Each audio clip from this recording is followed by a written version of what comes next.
जय गुरु जी, शुक्राना गुरु जी। मैं गुरु जी मध्य प्रदेश से स्वाति अपना शुक्राना सत्संग शेयर करना चाहती हूँ गुरु जी के चैनल पर। पॉजिटिव थॉट्स ऑफ गुरु जी, ये गुरु जी का चैनल है। शनिवार को गुरु जी ने बाथरूम में सेंधा नमक, फिटकरी और 5 लौंग रखने के लिए बोला है। और शनिवार से शनिवार करना है हमें। एक शनिवार को हमें रखना है, देन नेक्स्ट जो 7वें दिन होगा उस शनिवार को हमें उसे फेंक देना है, फिर नया भर के रख देना है। क्योंकि गुरुजी ने बोला है कि सबसे ज़्यादा नेगेटिविटी बाथरूम में होती है, वॉशरूम में और बाथरूम में, दोनों में बहुत ज़्यादा नेगेटिविटी होती है। और जो धुनी उनी देने के लिए जो बोलते हैं गुरुजी, जो कि कपूर, लौंग, काली मिर्च और पीली सरसों से जो धुनी देने के लिए बोलते हैं, वो बाथरूम में और इसमें भी देना होता है। इसमें किसी भी तरह का आपको वहम नहीं रखना है। और आप देखेंगे कि आपका मतलब मन पॉजिटिव हो गया है। घर में जो एक फाउल स्मेल होती है, मतलब गंदी बदबू आती है, जैसे कि वो नेगेटिविटी की होती है। आपने घर में साफ़ सफाई रख रखी है पर वो नेगेटिविटी की बदबू होती है, जो मैंने बहुत खुद ने महसूस की है। एकदम नाली की बदबू जैसी आती है। मतलब इतना गुरुजी ने बता दिया है, समझा दिया है कि जो नेगेटिविटी होती है वो किस रूप में आती है, वो कहाँ छुपी रहती है। ये गुरुजी ने इतना अच्छे से बता दिया कि अब मुझे एहसास होने लग जाता है कि ये अभी मैं बैठी थी जस्ट हॉल में सोफ़े पर, तो एकदम से मुझे नाली की बदबू आने लगी, जो कि नॉर्मली बाहर मैंने जाके देखा तो वहाँ तो बदबू नहीं है, पर घर पे एकदम से आने लग गई। फिर मैंने बोला मन में कि गुरुजी आप देख लो, और नेगेटिविटी को भी बोला मन में कि तुम जहाँ से आई हो वहाँ से चली जाओ, क्योंकि यहाँ पे तो गुरुजी का वास है और मैं गुरुजी की बेटी हूँ, आप मुझे कुछ नहीं बिगाड़ सकते। उसके बाद में वो स्मेल चली गई और जल प्रसाद का छींटा भी दिया मैंने। मैंने एक सत्संग में सुना है कि 11.25 किलो बूंदी के लड्डू मंगलवार के दिन हनुमान जी को ये पुरुषोत्तम मास में चढ़ाना है। मैं नहीं चढ़ा पाई। ये बंद किस्मत जो लोगों ने बांध रखी है उसको खोलने के लिए गुरुजी ने सुनाया है। जिस भी संगत को सही लगे आप कर लीजिएगा। और शनिवार को मैंने आज नमक डाल के एक रूटीन बनाया है कि नमक डाल के पोछा लगाना है। और बुधवार शनिवार को बाथरूम क्लीन करना ही करना है हमें।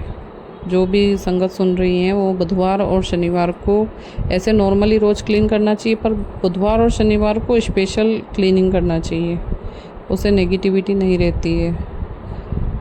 जैसे कि पॉजिटिविटी है तो नेगेटिविटी भी है, इसलिए अच्छी चीज़ें हैं तो बुरी चीज़ें भी हैं, तो उसके लिए हमें कुछ तो करना होगा। जब हम इतने दुखी हैं, हम पंडितों के पास जाते हैं, पता नहीं कहाँ कहाँ जाते हैं। एक सत्संग में सुना कि वो जो चर्च में जो पानी और ऑयल यूज़ करते, मंत्र करते हैं, वो तक ले आई अपने लिए। तो पहली बात तो, और वो बहुत दुखी हैं। 3-4 बार मैंने उनका सत्संग सुन लिया आंटी जी का।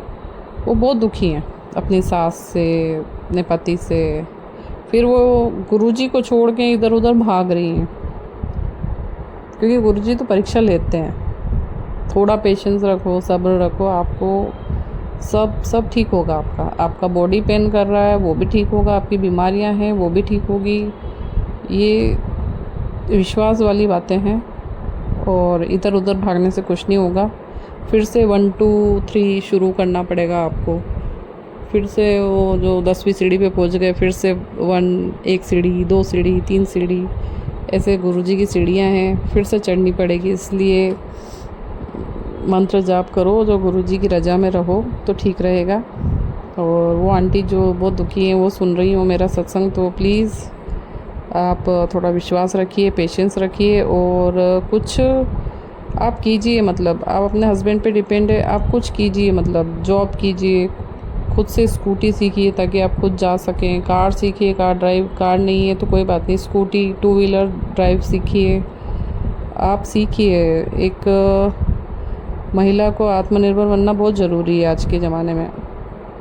किसी के पैसों के लिए हम जब डिपेंड हो जाते हैं, क्योंकि गुरुजी अपनी बेटियों को बहुत स्ट्रॉन्ग बनाना चाहते हैं। गुरुजी मुझे अपनी फ़ाइटर बेटी बोलते हैं और मुझे बहुत अच्छा लगता है। और जहाँ भी थोड़ी सी परेशानी आती है, मैं हारने लग जाती हूँ, तो मैं गुरुजी से ये बोलती हूँ, गुरुजी की तरफ देख के कि हाँ, मैं तो आपकी फ़ाइटर बेटी हूँ, हाँ, मैं तो सब कुछ सहन कर लूँगी। इसलिए हमें गुरुजी की फ़ाइटर बेटी बनना है।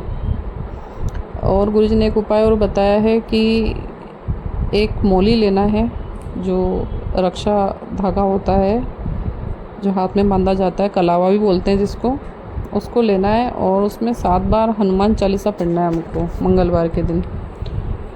और 7 गांठें लगा देनी है, मतलब एक बार हनुमान चालीसा पढ़ा, एक गांठ लगा दी, दूसरी बार हनुमान चालीसा पढ़ा, दूसरी गांठ लगा दी, ऐसे 7 बार हनुमान चालीसा पढ़ना है। गुरुजी के सामने बैठ के पढ़ सकते हैं, क्योंकि मंदिर में जाके करेंगे तो लोग समझ लेंगे कि कुछ गड़बड़ कर रही है, ये कुछ कर रही है घर बार परिवार पे। आजकल ज़माना बहुत ख़राब हो चुका है, तो हमें सावधानी रखना चाहिए। घर पे ही हैं हमारे भगवान जी, हमारे गुरुजी में सब सारे भगवान जी निवास करते हैं। तो हनुमान चालीसा पढ़ना है और 7 बार गुरुजी का मंत्र जाप करके जो हमारा मेन गेट है वहाँ पे हमें मोलिस को बांध देना है। और वैसे भी हम रक्षा सूत्र या राखी तो वैसे भी बांधते ही हैं हर दरवाजे पे, तो हम बांध सकते हैं। तो इससे क्या होगा कि वो जो नेगेटिविटी है ना, वो अंदर नहीं आएगी, वो अंदर एंटर ही नहीं कर पाएगी, वो एक रक्षा कवच बन जाएगा। गुरुजी तो रक्षा कर ही रहे हैं, पर हमें भी कुछ चीज़ें करना चाहिए। और ओम मना देना चाहिए रोज़, घर के सारे दरवाज़ों पे हमें ओम मना देना चाहिए, दरवाजे खिड़कियों पे, क्योंकि यहीं से नेगेटिविटी प्रवेश करती है। हमारे सिर का जो माथा है वहाँ पे भी ओम मना सकते हैं, हमारे कपड़ों पे ओम मना सकते हैं, हम सब जगह ओम मना सकते हैं। तो इसी तरह गुरुजी मुझसे अपना शुक्राना करते रहें। और जिस भी संगत को मेरे सत्संग यूज़फुल लगा हो, अच्छा लगा हो, तो कमेंट कीजिएगा और सब्सक्राइब कीजिएगा। और ये गुरुजी का चैनल है, गुरुजी मेरे बिज़नेस पार्टनर है तो देख लीजिए आप सब संगत, क्या करना है, मुझे लालच नहीं है, ये गुरुजी का चैनल है बस। जय गुरुजी, शुक्राना गुरु। जय गुरुजी, शुक्राना गुरुजी। मैं स्वाति मध्य प्रदेश से अपना शुक्राना सत्संग गुरुजी के चैनल पे करना चाहती हूँ, पॉजिटिव थॉट्स ऑफ गुरुजी। ये पॉजिटिव थॉट के लिए और गुरुजी अपनी जो सारी शक्तियाँ इन सारे पॉजिटिव सत्संगों में डालेंगे, जिससे आप हील होंगे, इसके लिए बनाया है। और जो गुरुजी बुलवा रहे हैं वही बोल रही हूँ, और जो मेरे साथ हुआ है वो बता रही हूँ। तो मुझे मिर्गी के दौरे पड़ते थे, मेरी शादी नहीं हुई थी उससे पहले से मुझे मिर्गी के दौरे पड़ते थे। जब मेरे मम्मी पापा थे, मेरे मम्मी पापा का एक्सीडेंट में 2008 में डेथ हो चुकी है, कार एक्सीडेंट में। उसकी भी एक कहानी है। अब जाके पता चला है कि वो भी ब्लैक मैजिक का शिकार हुआ है, जिससे उन दोनों का कार एक्सीडेंट में डेथ हुई। तो मुझे मिर्गी के दौरे पड़ते थे, मेरे मम्मी पापा बहुत परेशान रहते थे। एक वही थे जो मुझे इतना मतलब इधर उधर पता नहीं कहाँ कहाँ लेके दौड़ते थे, दवाइयाँ कराते थे। कहीं ऋषिकेश में कोई दवाई देता था, वहाँ ले गए थे। फिर वो नशीली गोलियाँ हो गई थी, उससे नशीली से गोलियों से मुझे नींद आती थी, एडिक्टेड हो गई थी, बहुत ज़िद्दी चिड़चिड़ी, बहुत ज़िद्दी हो गई थी, बहुत ज़िद्दी गुस्से वाली। मुझे ये पता चला है सत्संग सुन के कि मुझ पे ना बचपन से ही काली क्रियाएं की गई है। क्योंकि बचपन से ही मुझे ना मतलब इतना गुस्सा आता था, मैं समझती नहीं थी किसी को। मेरी नानी भी बहुत अच्छी थी, मेरे से बहुत अच्छे से बात करती थी। मेरी मम्मी भी बहुत अच्छी थी, फिर भी मेरी मम्मी से नहीं बन पाती थी और मैं बहुत गुस्सा करती थी। तो इन सब चीज़ों का अब पता चलता है। तो ये बहुत गलत क्रियाएं जो हुई है हम पे, और उसका वो भी देख लिया है कि जिसने किया है उसकी मौत कैसे हुई है, ये भी हमने सामने ही देख लिया है। पर जो चला गया वो वापस तो नहीं आ सकता ना, इन लोगों की वजह से मेरे माँ बाप की डेथ हुई। तो मिर्गी के दौरे के बारे में बता रही हूँ मैं। उसके बाद में मम्मी पापा की डेथ के बाद में शादी हुई। शादी के बाद में भी ससुराल ऐसा मिला जो पसंद नहीं करता, ब्लैक मैजिक करता है। और भैया, जो मेरे भाई की शादी हुई, जिस लड़के से शादी हुई, उसका ख़ानदान पूरा ब्लैक मैजिक करता है। उसने मुझ पर आते से ही क्रियाएं चालू कर दी थी। और मुझे इन चीज़ों के बारे में पता नहीं था, क्योंकि मैं ब्लैक मैजिक और इन सब चीज़ों में मानती नहीं थी। ज़्यादा मंदिर भी नहीं जाती थी। एक नॉर्मल जैसे रहते ना सबकी स्टडीज़ टाइप के, पढ़ाई करने वाले, जॉब करने वाले, वैसे रहती थी। और मुझे गुस्सा बहुत आता था। मुझे समझ में ही नहीं आता था कि मेरे साथ ऐसा क्यों हो रहा है। मेरे हस्बैंड मुझ पे ध्यान नहीं देते थे। उन्होंने मुझे छोड़ दिया था।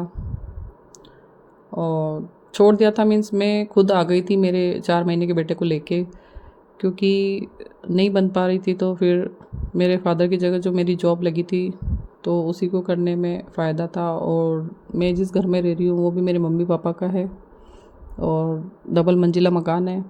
और मेरा भाई यहाँ नहीं रहता है। उसने भी मुझे बहुत परेशान किया। उसका भी मैं अलग से सत्संग करूँगी। तो मेन तो मेरा मिर्गी के दौरे के बारे में है कि जो मिर्गी के दौरे पड़ते थे उससे मतलब जब मेरा बेबी हुआ, फर्स्ट बेबी, तो डिलीवरी के बाद से मेरा मिर्गी के दौरे ख़त्म हो गए। और मिर्गी के दौरे ऐसे पड़ते थे, मतलब अकेली रहती थी मैं पूरे घर में और मेरा छोटा बेटा, और मुझे कहीं भी टकरा जाती थी। और उसके बाद मुझे होश ही नहीं रहता था, मुझे याद भी नहीं रहता था। ऐसा 2-3 बार हुआ। डिलीवरी के बाद बिल्कुल नहीं हुआ, बिल्कुल। तो एक शक्ति कहीं ना कहीं मेरे साथ रही है। नहीं तो मैं अकेले ड्राइव करके ऑफिस भी जाती थी, स्कूटी से जाती थी, वहाँ कुछ नहीं हुआ मुझे। जो भी हुआ घर पे हुआ। तो ये भी एक भगवान की कृपा ही थी मेरे पे। एक हाथ मेरे ऊपर हमेशा रहा है और वो महादेव का हाथ है। तो जिस भी संगत को मिर्गी है, मिर्गी के दौरे पड़ते हैं, उन्हें गुरुजी ब्लेसिंग दे रहे हैं, वो ठीक हो जाएंगे जल्दी उन गुरुजी के जल प्रसाद से, ऐसा गुरुजी का कहना है। तो मेरे बेटे के लिए ऐसा मैंने सत्संग सुना कि तेरे बेटे को मिर्गी के दौरे पड़ने वाले हैं, तो मुझे बहुत मतलब घबराहट होने लगी कि नहीं गुरुजी, ऐसा नहीं होना चाहिए। तो गुरुजी ने वो सत्संग सुनवा कर कष्ट काट दिया है। अब ऐसा कुछ नहीं होगा, मुझे पूरा गुरुजी पे विश्वास है। और एक और सत्संग सुना था जिसमें बोला था कि तेरे बेटे को यमराज लेने आ रहे हैं, 19 साल की ही उम्र लिखी है। मैं वैसे उस सत्संग को सच नहीं मानती हूँ, पर फिर भी एक डर लगता है माँ होने के नाते। तो ऐसा कुछ नहीं होगा। और गुरुजी ने, अगर आपने ये सत्संग सुन लिया है तो आपका कष्ट कट गया है। गुरुजी ने बच्चे के एक्सीडेंट के संबंध में बहुत सारे सत्संग सुनवाए हैं। ब्लैक मैजिक क्रियाएँ, पड़ोसी आमने सामने वाले सब क्रियाएँ कर रहे हैं, बच्चे पे भी कर रहे हैं, बच्चे को भी नहीं छोड़ रहे हैं। क्योंकि मुझ पर तो कर ही रहे हैं, पर मुझ पर बस नहीं चल रहा है, क्योंकि वो खुद आश्चर्य में है कि इसके ऊपर कुछ हो नहीं रहा है तो बच्चों को नहीं छोड़ रहे हैं। तो गुरुजी आप सबको हीलिंग दे रहे हैं, आप सबको विश्वास दिला रहे हैं कि सब सही हो जाएगा। थोड़ा सब्र रखना होगा, कुछ परीक्षा का भाग भी होता है। और गुरुजी ने मुझे अपनी फाइटर बेटी कहा है, तो फाइटर बेटी का मान भी हमें रखना होगा, हमें फाइटर बेटी बनना होगा। गुरुजी ने हाई बीपी के और कोलेस्ट्रॉल के, हार्ट अटैक के इतने सत्संग सुनाए, इतने सत्संग सुनाए कि मुझे चिढ़ होने लगी थी कि क्या गुरुजी इतने सारे सत्संग मैं नहीं पी सकती। क्योंकि दालचीनी और ये सब चीज़ें, लौंग, काली मिर्ची, ये सब चीज़ें बहुत गर्मी करती हैं। लेना चाहिए, पर मेरी बॉडी में ऑलरेडी हीट है, तो मुझे ऐसा लगता था नहीं गुरुजी मुझसे नहीं होगा, मैं नहीं पीऊँगी। मैं जल प्रसाद पीती थी, वो भी रैंडमली पीती हूँ। और चंदन प्रसाद लगाती हूँ, अपने हार्ट की जगह पे भी लगाने लग गई। गुरुजी ने मेरा जो कष्ट है अपने ऊपर लिया है और मुझे ठीक किया है, इसका मुझे पूरा विश्वास है। तो गुरुजी सब कुछ सही कर रहे हैं। और बहुत सारी बीमारियों के सत्संग सुनवाए, पितृदोष, काल सर्प दोष खत्म किया है गुरुजी ने। और कुल देवी देवता जो भी हैं उनसे भी माफ़ी दिलवाई है गुरुजी ने।